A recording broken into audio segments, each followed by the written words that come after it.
Hi everyone, welcome back to the channel Mehraj mastery classes. तो कैसे हैं आप सब? I hope you all good और doing well in their life और अच्छे से अपने एग्जाम की प्रेपरेशन कर रहे होंगे।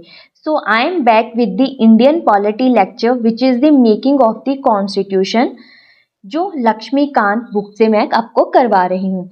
बेसिकली हमने इंडियन पॉलिटी के काफ़ी लेक्चर कर लिए हैं, जिसमें हमने ऑर्गन्स ऑफ गवर्नमेंट के बारे में पढ़ा। देन उसके बाद इसका हिस्टोरिकल बैकग्राउंड किया था। देन उसके बाद हिस्टोरिकल बैकग्राउंड में हमने कंपनी रूल 1773 से लेके 1853 तक और क्राउन रूल 1858 से लेके 1947 तक कर लिया था। ओके, देन इस एक्ट के अंदर जितने भी एक्ट्स और चार्टर्स आए थे हमने सबको कवर किया था। देन उसके बाद हमने मोस्ट इम्पॉर्टेंट एक्ट वो था इंडियन इंडिपेंडेंस एक्ट 1947 का, उसके बारे में हमने डिटेल में पढ़ा था। देन हमने बहुत सारे लेक्चर के प्रीवियस ईयर क्वेश्चन आंसर भी सॉल्व किए थे।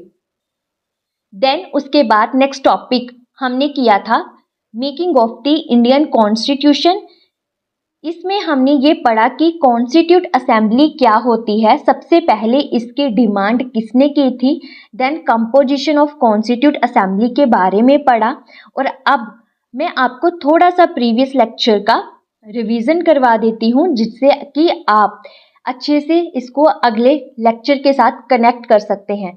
सबसे पहले हमने जाना कि कॉन्स्टिट्यूट असेंबली होती क्या है। कॉन्स्टिट्यूट असेंबली एक इंस्टीट्यूशन होता है जो डिज़ाइन भी करता है, अमेंड भी करता है कॉन्स्टिट्यूशन जाने की संविधान को। ओके, और उसके बाद जाना कि सबसे पहले किसने इस चीज़ के लिए डिमांड रखी थी।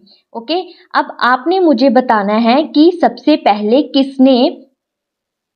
किसने डिमांड रखी थी, ये आप आंसर आप कमेंट बॉक्स में दोगे। ओके, देन 1935 में इस प्रपोजल को ऑफिशियली कांग्रेस के द्वारा डिमांड की गई। ठीक है, मींस कि 1935 में कांग्रेस ने ऑफिशियली कॉन्स्टिट्यूट असेंबली की डिमांड कर दी थी। फिर पढ़ा कि डिमांड रेज करने की नीड क्यों पड़ी, और यहाँ हमने जाना कि ब्रिटिश गवर्नमेंट जो भी एक्ट इंडिया के लिए पास कर रही थी वो किसी भी इंडियन को इंक्लूड नहीं कर रही थी, इन द सेंस कि उनका कंसेंट इंक्लूड नहीं कर रही थी। देन 1934 में सबसे पहले डिमांड की गई एम.एन. रॉय जी के द्वारा। देन 1935 में कांग्रेस ने ऑफिशियली डिमांड की कॉन्स्टिट्यूट असेंबली के लिए। देन 1938 में जवाहरलाल नेहरू जी ने इंडियन नेशनल कांग्रेस के बिहाफ पर ये कहा कि इंडिया की कॉन्स्टिट्यूट असेंबली होगी, बट उसमें कोई भी ब्रिटिशर इंक्लूड नहीं होना चाहिए। ओके, देन हमने इसका हिस्टोरिकल बैकग्राउंड पढ़ा। यहाँ पर हमने पढ़ा कि 1940 में अगस्त ऑफर ने ये डिमांड एक्सेप्ट की, एंड देन 1942 में क्रिप्स मिशन के अंडर एक प्लान किया गया कि प्रपोजल एक्सेप्ट किया जाता है, बट हम इस चीज़ को बनाने की इजाज़त वर्ल्ड वॉर 2 के बाद देंगे। बट क्रिप्स मिशन को मुस्लिम लीग ने ये रिजेक्ट कर दिया, बाइकआउट कर दिया, इस आइडिया को बाइकआउट कर दिया, because they want separate constitute as well as country. ठीक है, कॉन्स्टिट्यूट असेंबली भी चाहते थे और साथ में अपना खुद का देश चाहते थे। ठीक है, ये तो ऑब्वियसली है कि अगर सेपरेट कंट्री बनेगी तो उसकी कॉन्स्टिट्यूट असेंबली भी होगी। बट ब्रिटिशर बार बार ये बोल तो रहे थे कि हम कॉन्स्टिट्यूट असेंबली बनाने के टॉपिक पर हम कंसेंट दे देंगे अपना, बट वो बार बार इस चीज़ को क्या कर रहे थे, डिले कर रहे थे। फिर जहाँ पर महात्मा गांधी जी ने एक स्टेटमेंट देते हुए बोला, it's a post dated cheque of falling bank. यहाँ पर गांधी जी ने ये स्टेटमेंट इसीलिए कही क्योंकि ब्रिटिश गवर्नमेंट ने प्रॉमिस किया कि इंडियन को इंडिपेंडेंस दी जाएगी, बट ब्रिटिश गवर्नमेंट का ये वादा ऐसे चेक जैसा था जो फ्यूचर की डेट का है, और वो भी ऐसे बैंक का जिसका कोई भरोसा नहीं किया जा सकता, मीन कि एक झूठा वादा था। देन 1946 में कैबिनेट मिशन ने 2 सेपरेट असेंबली का आइडिया को रिजेक्ट करते हुए इंडिया में एक कॉन्स्टिट्यूट असेंबली बनाने का प्रपोजल इम्प्लीमेंट किया, जिसकी वजह से मुस्लिम लीग जो थी वो सेटिस्फाइड नहीं हुई। उसके बाद हमने composition of the constitute assembly के बारे में पढ़ा था, जिसमें हमने कॉन्स्टिट्यूट असेंबली के फीचर के बारे में पढ़ा, जिसमें नंबर 1 पॉइंट था टोटल स्ट्रेंथ। फर्स्ट फीचर में हमने पढ़ा था टोटल स्ट्रेंथ के बारे में, जिसमें ये चीज़ बोली गई थी कि कॉन्स्टिट्यूट असेंबली की टोटल स्ट्रेंथ 389 होगी, जिसमें से 296 जो थी वो ब्रिटिश इंडिया को अलॉट की जाएगी और 93 जो थी वो प्रिंसली स्टेट को अलॉट की जाएगी। ओके, अब 296 में से भी 292 वो थे जो 11 गवर्नर थे प्रोविंसेस के। ओके, और बाकी के 4 मेंबर जो थे वो चीफ कमिश्नर प्रोविंस से थे। ओके, कमिश्नर प्रोविंसेस से थे। Then point number 2, seat allocation based on population. इसमें हमने जाना था कि सीट को पॉपुलेशन के प्रोपोर्शन से लिया गया था, यानी कि अगर 10 लाख लोग हैं तो 10 लाख लोग के बिहाफ पर एक सीट मिलेगी। उसी तरह अगर किसी एरिया में 40 लाख लोग हैं तो 4 सीटें अलॉट की जाएंगी। Okay, then point number 3, communal representation, जिसमें यह पढ़ा था कि सीट को 3 कम्युनिटीज़ में डिस्ट्रीब्यूट किया गया था, मुस्लिम, सिख एंड जनरल, और जनरल में भी हिंदूज, पारसी, क्रिश्चियन ये सभी आते थे। ओके, और इस डिवीज़न को भी प्रोविंसेस मीन्स पॉपुलेशन के बिहाफ पर ही किया गया था। Then point number 4, election method. अब जिसमें हमने पढ़ा था कि मेंबर्स जो हर एक कम्युनिटी यानी मुस्लिम, सिख, जनरल वो अपने एमएलए इलेक्ट करेंगे, mean member of legislative assembly के चूज करेंगे सेम कम्युनिटी के लोग, मीन जो सिख कम्युनिटी के हैं वो अपना सिख मेंबर चुनेंगे, जो मुस्लिम कम्युनिटी से हैं वो मुस्लिम कम्युनिटी को चुनेंगे। ओके, और यहाँ पर मेथड जो था वो सिंगल ट्रांसफरेबल वोट था, मीन रैंकिंग के हिसाब से वोटिंग होती थी।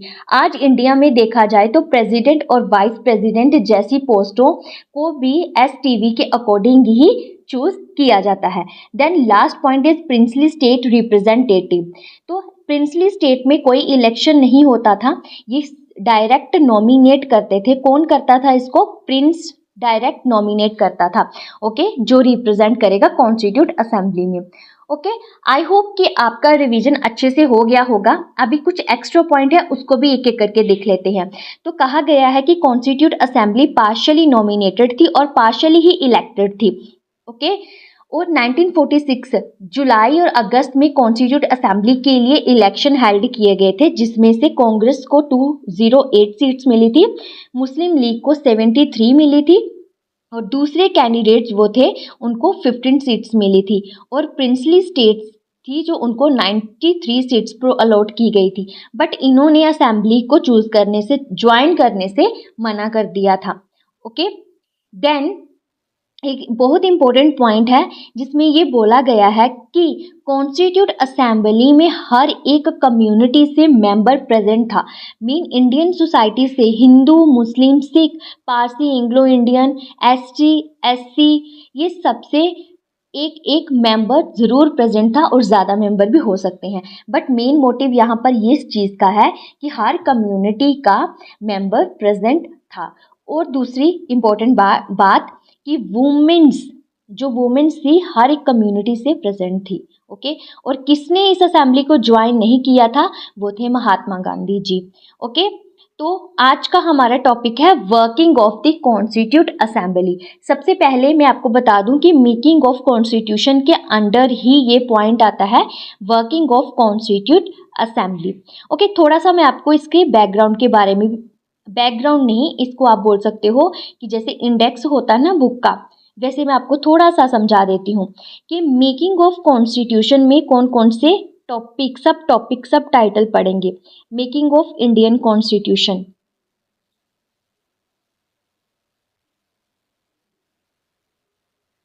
तो सबसे पहले बात आती है डिमांड की, कि डिमांड किसने रखी थी।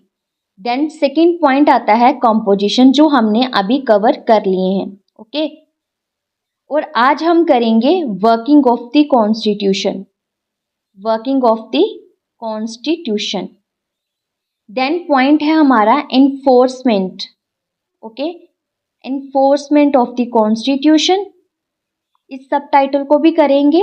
Then enactment of the constitution, enactment of the constitution. Then criticism भी करेंगे कि इसका क्रिटिसिज्म क्यों किया गया था कॉन्स्टिट्यूट असेंबली का, ओके। देन पॉइंट है एक्सपर्ट कमेटीज, एक्सपर्ट कमेटीज भी इसके बारे में भी हम जानेंगे, और कमेटीज के बारे में भी जानेंगे कि कौन कौन सी कमेटी को बिठाया गया था। इसके इम्पोर्टेंट फैक्ट भी जानेंगे, इम्पोर्टेंट फैक्ट, ओके। आप इसको अपनी कॉपी पे नोट डाउन कर सकते हो, ओके। देन हिंदी टेक्स्ट के बारे में भी हम जानेंगे कि Hindi text of the constitution, okay. तो वर्किंग ऑफ कॉन्स्टिट्यूशन को करने से पहले हमारी आज की कोटेशन करते हैं, जो कि है संघर्ष में तुम अनाथ हो मित्र, काफिला तो सफलता के बाद उमड़ता है। दैट मीन्स कि जब तुम जिंदगी के टफेस्ट फेज में गुजर रहे होते हो ना, तब अक्सर लोग दूर हो जाते हैं, ना कोई सहारा देता है ना ही कोई ताली बजाता है, सब कुछ खुद ही संभालना पड़ता है, तन्हा बिना किसी के सपोर्ट के। लेकिन जैसे ही तुम्हें सफलता मिलेगी, वही लोग तुमसे मिलने आएंगे, तुमसे जुड़ने आएंगे, तुम्हें दोस्त बनाएंगे, आसपास दिखने लगते हैं। हर कोई तुमसे जुड़ना चाहता है, ओके, फ्रेंड बनना चाहेगा। बट ये ज़िंदगी का रियल सच है, जितना जल्दी आप बिलीव करोगे उतना ही ज़िंदगी को बेहतर तरीके से इंजॉय कर सकते हो। इसीलिए अपने स्ट्रगल के टाइम पर खुद पर भरोसा रखो, और टफ टाइम में जो आपके साथ आपका फ्रेंड होगा ना, वही आपका रियल फ्रेंड होगा, ओके। तो मेरी लाइफ में भी मेरी एक फ्रेंड है ऐसी, जो मेरे टफेस्ट टाइम में भी मेरे साथ थी और अब भी है। क्योंकि सक्सेस के बाद आई भीड़ का कोई मतलब नहीं होता, तो संघर्ष में घबराओ मत, क्योंकि वही असली तुम्हारी पहचान बनाता है, ओके। तो चलिए स्टार्ट करते हैं हमारा आज का lecture, the making of the constitution का सब title working of the constitution, okay. तो सबसे पहले बात आती है कि कॉन्स्टिट्यूशन को बनाने की स्टार्टिंग 9 दिसंबर 1946 में हो गई थी, जब कॉन्स्टिट्यूट असेंबली फर्स्ट मीटिंग में मिली थी, मींस इसकी फर्स्ट मीटिंग हुई थी। और मुस्लिम लीग ने इस मीटिंग को बायकॉट कर दिया था, क्योंकि वो सेपरेट कंट्री चाहते थे, एज वेल एज वो सेपरेट कॉन्स्टिट्यूट असेंबली भी चाहते थे। इस मीटिंग को अटेंड सिर्फ 211 मेंबर्स ने ही किया था। अब 292 मेंबर्स थे, तो इन मेंबर्स का कोई हेड भी होगा, है ना। तो वो थे कॉन्स्टिट्यूट असेंबली के सबसे ओल्डेस्ट पर्सन, जिनको टेम्परेरी प्रेसिडेंट के नाम से भी जाना जाता है, डॉक्टर सच्चिदानंद सिन्हा, ओके। और ये क्वेश्चन वन लाइनर एग्जाम में पूछे जाते हैं कि टेम्परेरी और परमानेंट प्रेसिडेंट कौन थे। तो टेम्परेरी की बात हमने कर ली, अब बात आती है परमानेंट प्रेसिडेंट की, ओके। तो वो थे डॉक्टर राजेंद्र प्रसाद, ओके। और यही आगे चल के हमारे फर्स्ट प्रेसिडेंट ऑफ इंडिया भी बने थे। देन बात करें अगर वाइस प्रेसिडेंट के इस कॉन्स्टिट्यूट असेंबली के, तो इस कॉन्स्टिट्यूट असेंबली के 2 वाइस प्रेसिडेंट थे, ओके। पहले HC Mukherjee and VT Krishnamachari, ठीक है, आप इसको जैसे भी प्रोनाउंस करो। देन उसके बाद ये तो बात हुई, क्योंकि ये दोनों ही, मतलब आप ऐसा समझ सकते हो, या तो प्रेसिडेंट होता है या वाइस प्रेसिडेंट होता है, दोनों ही एक एक होते हैं। बट यहाँ पर 2 वाइस प्रेसिडेंट थे, तो ये अपने आप में यूनिक चीज़ हो जाएगी। मीन यूनिक है तो एग्जाम में आने के चांसेस भी बढ़ जाते हैं, तो इसको आप ध्यान में रखना, ओके। देन हमारी जो सेकेंड मीटिंग हुई थी वो हुई थी 11 दिसंबर 1946 में। इसमें इसका ज़्यादा खास याद नहीं रखा जाता, बस इतना याद रखना है कि इस कॉन्स्टिट्यूशनल एडवाइज़र कौन थे, वो थे BN राव, ओके। इसको आपने याद रखना, अगर बोला जाए कि कॉन्स्टिट्यूशनल एडवाइज़र कौन थे तो BN राव थे। देन बात करते हैं हम थर्ड मीटिंग की बात करते हैं, तो थर्ड मीटिंग 13 दिसंबर 1946 में हुई थी, और ये मीटिंग बहुत इंपॉर्टेंट हो जाती है। क्यों होती है? क्योंकि कॉन्स्टिट्यूट असेंबली में first time objective resolution present किया गया था जवाहरलाल नेहरू जी के द्वारा। तो अब बात आती है व्हाट इज ऑब्जेक्टिव रेजोल्यूशन। तो ये एक की resolution that means philosophical and ideological foundation थी इंडियन कॉन्स्टिट्यूशन के लिए। दैट मीन्स कि इंडिया के कॉन्स्टिट्यूशन में क्या क्या चीज़ें होनी चाहिए, जैसे कि इक्वालिटी होनी चाहिए, राइट्स मिलने चाहिए, ड्यूटीज होनी चाहिए थी, सॉवरेनिटी ऑफ पीपल, जस्टिस, ये सब क्या है, इस चीज़ को इन्होंने ऑब्जेक्टिव रेजोल्यूशन में रखा। ठीक है, आप ऐसे समझ सकते हो। तो एक एक करके हम इसके पॉइंट समझ लेते हैं ऑब्जेक्टिव रेजोल्यूशन के। तो नंबर 1 पॉइंट है कॉन्स्टिट्यूट असेंबली ने, ठीक है, ये बात बोली कि जो लोग भारत का संविधान मीन कॉन्स्टिट्यूशन लिखने के लिए चुने गए थे, यानी कि कॉन्स्टिट्यूट असेंबली ने एक मजबूत और सीरियस प्रॉमिस किया था कि भारत को आज़ाद देश घोषित करेंगे और भारत एक सोवेरेन देश बनेगा। ओके, सोवेरेन देश होगा मीन्स अपने डिसीजन खुद लेगा, किसी और कंट्री के अंडर नहीं रहेगा। भारत एक रिपब्लिक बनेगा जहां पर वो अपने लीडर खुद चुनेंगे, मीन लीडर को खुद चुनेंगे।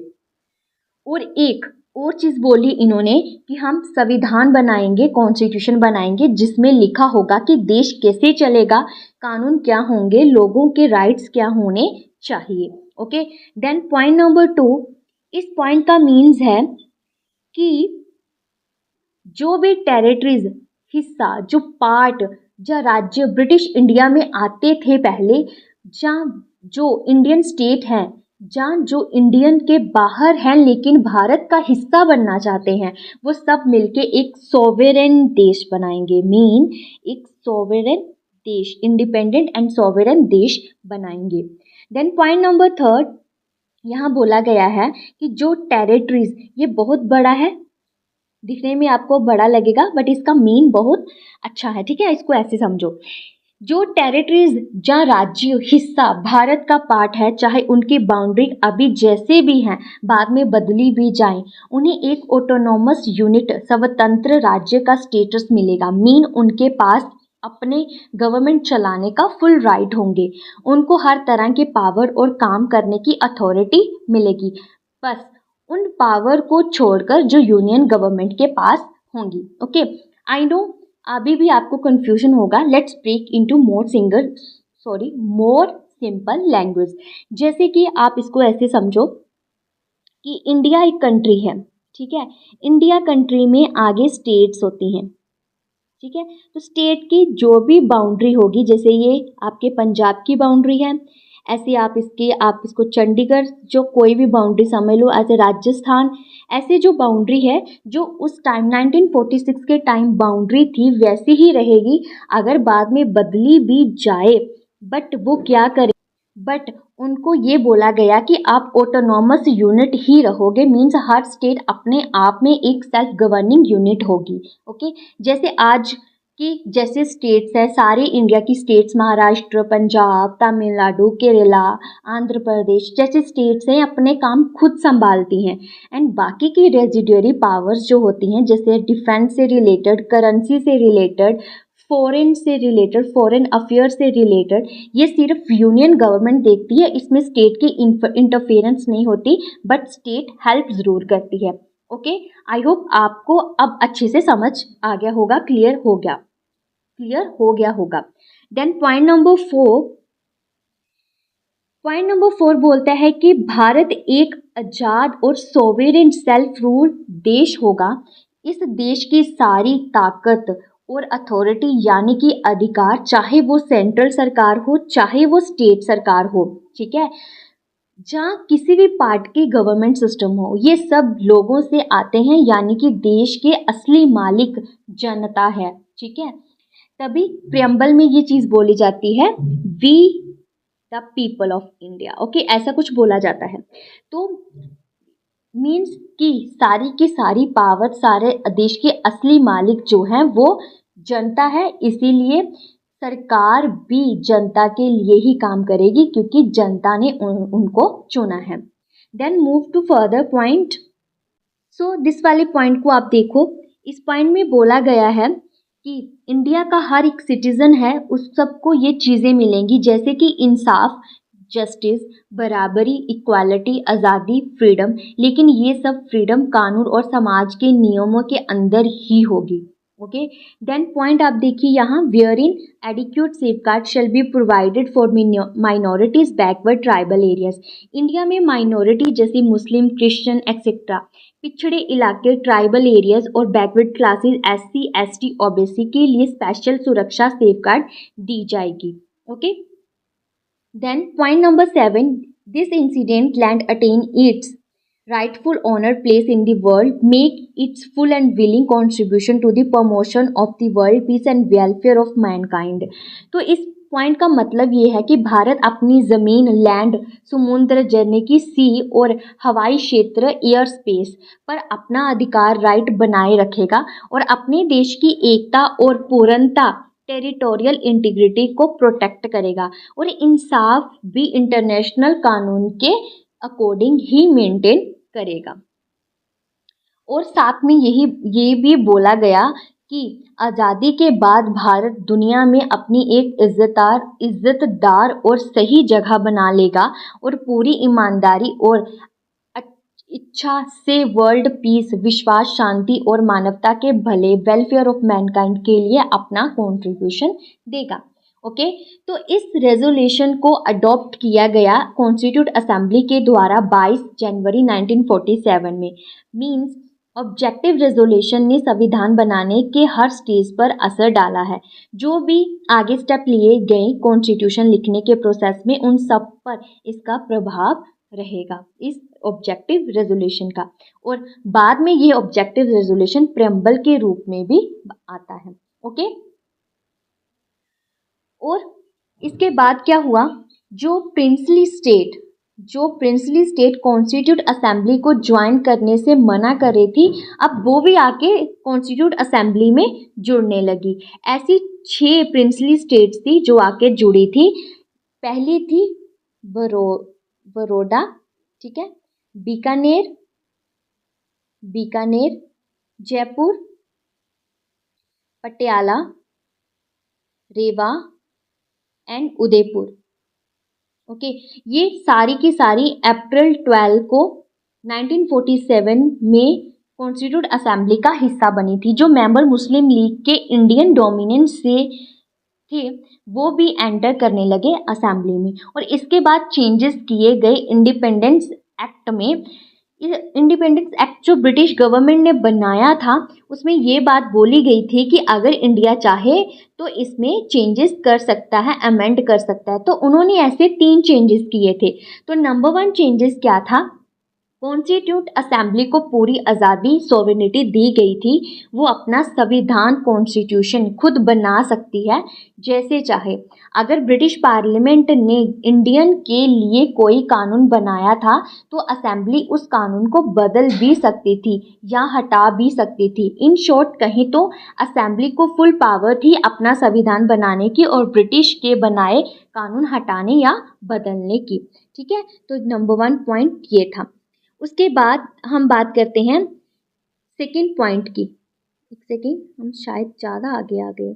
हाँ, पहली पॉइंट बता दिया कि असेंबली को फुल पावर थी कि अपना संविधान बना सके और बदल भी सके।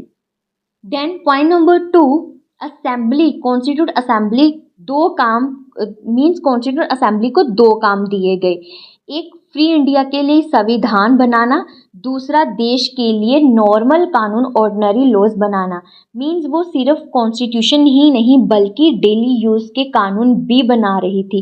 इन शॉर्ट कहें तो असेंबली, कॉन्स्टिट्यूट असेंबली कॉन्स्टिट्यूशन बनाने के साथ ऑर्डिनरी लॉज भी बना रही थी। ओके, तो कॉन्स्टिट्यूट असेंबली के 2 काम अलग अलग दिनों में किए जाते थे। जब संविधान, कॉन्स्टिट्यूशन बनाना होता था तो मीटिंग को हेड कौन करते थे, डॉक्टर राजेंद्र प्रसाद चेयर करते थे। अगर लेजिस्लेटिव बॉडी पर काम करना है, कानून बनाने हैं, तो जीवी मवलंकर साहब देखते थे। ओके, तो ये दोनों काम चलते रहे जब तक संविधान बन के तैयार नहीं हो गया। ठीक है, 26 नवंबर 1949 को। ओके, देन पॉइंट नंबर 3, मुस्लिम लीग के मेंबर जो थे वो पाकिस्तान के एरिया से थे। उन्होंने इंडियन कॉन्स्टिट्यूट असेंबली से अपना नाम वापस ले लिया, विड्रॉ कर लिया, और इस वजह से असेंबली को के टोटल मेंबर 389 से घटकर 299 रह गए थे। फॉर एग्जांपल ब्रिटिश प्रोविंसेस जैसे बंगाल, पंजाब, इसमें सिर्फ कितने मेंबर रह गए थे? 296, और इसमें से भी कट होके मेंबर 229 ही रह गए थे। अगर बात करें हम प्रिंसली स्टेट्स की, तो प्रिंसली स्टेट्स से 93 से 70 मेंबर्स रह गए थे, और ये डाटा जो था वो 31 दिसंबर 1947 तक का था। ओके, इन शॉर्ट कहें तो पाकिस्तान जाने वाले मुस्लिम लीग मेंबर ने असेंबली छोड़ दी थी। इससे असेंबली के मेंबर 389 से कम होकर 229 हो गए थे। ब्रिटिश प्रोविंस का 229 और प्रिंसली स्टेट के 70 मेंबर रह गए थे। तो अब बात आती है कि कॉन्स्टिट्यूट असेंबली ने कॉन्स्टिट्यूशन बनाने के साथ साथ, ऑर्डिनरी लॉ बनाने के साथ साथ और कौन से काम किए थे?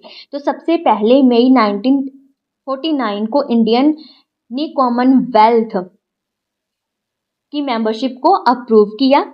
22 जुलाई 1947 को नेशनल फ्लैग को अडॉप्ट किया, और जनवरी 24 को 1950 में इन्होंने दो चीज़ें अडॉप्ट की थी, नेशनल सॉन्ग को और नेशनल एंथम को। और इसके बाद जो प्रेसिडेंट बने थे फर्स्ट इंडिया के, वो डॉक्टर राजेंद्र प्रसाद थे। ओके, और बात करें कॉन्स्टिट्यूट असेंबली ने कॉन्स्टिट्यूशन बनाने को कितना टाइम लिया था? ठीक है, टोटल इसके 11 सेशन हुए थे, 2 साल लगे थे, 11 महीने और 18 दिन लगे थे। ये क्वेश्चन बहुत बार पूछा जाता है एग्जाम में, तो आप इसको याद रखना। और बात करें कि कितने कंट्रीज़ का कॉन्स्टिट्यूशन स्टडी किया था, तब जाकर उस चीज़ को इन्होंने पढ़ के अपने कॉन्स्टिट्यूशन में इम्प्लीमेंट किया था। तो 60 कंट्रीज़ का कॉन्स्टिट्यूशन इन्होंने पढ़ा था, और ड्राफ्ट जो था वो 114 डेज में डिस्कस किया गया था। ठीक है, और टोटल एक्सपेंडिचर की बात करें तो 64 लाख एक्सपेंडिचर आया था कॉन्स्टिट्यूशन बनाने में। और जनवरी 24, 1950 में कॉन्स्टिट्यूट असेंबली का फाइनल सेशन हेल्ड किया गया, जहां पर सबने जो कॉन्स्टिट्यूट असेंबली के मेंबर थे उन्होंने साइन किए थे। और कॉन्स्टिट्यूट असेंबली तब तक, जब तक फाइनल जो इलेक्शन नहीं हुए थे, तब तक जितनी भी कॉन्स्टिट्यूट असेंबली के मेंबर थे वो प्रोविजनल पार्लियामेंट के रूप में काम कर रहे थे। Okay, so this is our today's discussion on topic making of constitution, जो लक्ष्मीकांत जी की बुक से मैं आपको पढ़ा रही हूँ, और इसके सब टाइटल के बारे में भी मैंने आपको बता दिया कि हम आगे क्या क्या पढ़ेंगे। ओके, तो हम धीरे धीरे इन सबको करते जाएंगे। तो हम कमेटी के बारे में भी नेक्स्ट लेक्चर में पढ़ेंगे। तो अगर आपको लेक्चर की पीडीएफ चाहिए तो यहाँ पर एक थोड़ा सा मिसराइट है, महरज मास्टरी क्लासेस 24 साथ में लिखोगे तो आप मेरे चैनल से ज्वाइन कर सकते हो, जिससे आपको सारी लेक्चर की पीडीएफ प्रोवाइड हो जाएंगी। ओके, तो पीडीएफ के लिए टेलीग्राम चैनल ज्वाइन करें। लेक्चर अच्छा लगा हो तो लाइक, शेयर, कमेंट करके ज़रूर बताएं कि आपको कैसा लगा है, और चैनल को सब्सक्राइब करना ना भूलें। सो बाय एवरीवन, मिलते हैं नेक्स्ट लेक्चर में। जय हिंद।